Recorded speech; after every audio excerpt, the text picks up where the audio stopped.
Sometimes, a single bold move can shake an entire franchise to its core. And that's exactly what one NHL analyst is suggesting with the latest trade idea involving longtime Pittsburgh Penguin Bryan Rust. Let's set the scene. Out of all the players hoisting the Stanley Cup for Pittsburgh back in 2017, just 4 are still wearing the black and gold sweater. Unsurprisingly, 3 of those names, Sidney Crosby, Evgeny Malkin, and Chris Letang, are etched in hockey history as immortal Penguins. But there's a 4th, often overlooked but absolutely vital, Bryan Rust. Over the years, Rust has not only been a tireless workhorse, but also graduated to a legitimate top-line winger, cementing his place as one of Crosby's most reliable partners on the ice. Now, here's where the plot thickens. After the Penguins parted ways with Jake Guentzel in 2024, you might assume that management, especially GM Kyle Dubas, would never consider letting go of Crosby's other elite winger, right? Yet the hockey rumor mill is churning, and Rust's name keeps surfacing as a potential trade chip in Pittsburgh's renewed quest to get younger. In fact, interest in Rust is so intense that he's become a sought-after target across the league. And this is where it gets controversial.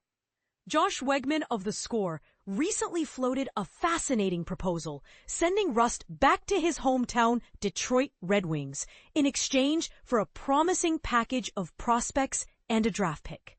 Here's how the trade breaks down. The Detroit Red Wings would receive Bryan Rust.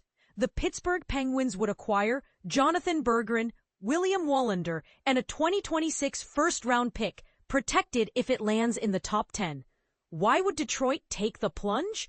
The Red Wings have been languishing outside the playoff picture for 9 straight years, a near eternity in NHL terms. They desperately need a bold addition to bolster their top 6 forwards. If their pursuit of Erik Karlsson falls through, Bryan Rust, a native of Pontiac, Michigan, could be the ideal consolation.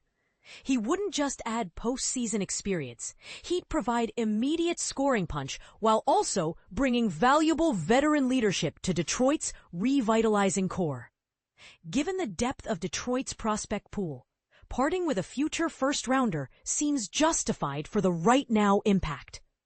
For context, Rust still has 3 seasons remaining on his $5.125 million annual contract, giving the Red Wings some stability in the deal.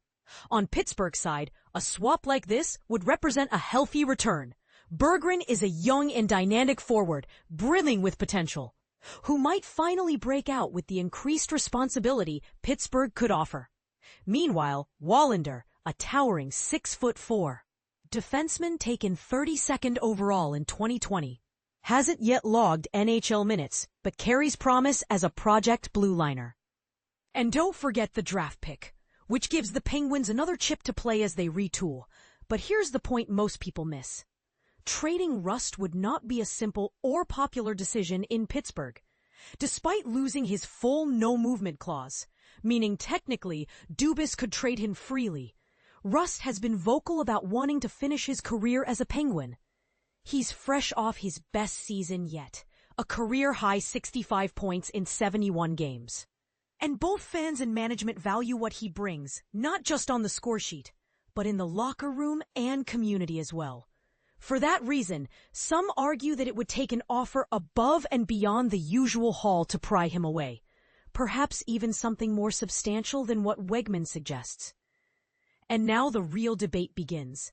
Is moving Bryan Rust the bold shake-up Pittsburgh needs? Or would it mean sacrificing too much veteran leadership and chemistry? Should a team in Detroit's position risk future assets for immediate success, knowing it might not guarantee playoffs? Or is standing pat actually the braver choice? We want to know where you stand. Is this a smart rebuild move or sportstic heresy in the making? Would you, as GM, let Rust go or fight to keep him in black and gold until the very end? Drop your hot take in the comments below and let us know whose side you're on.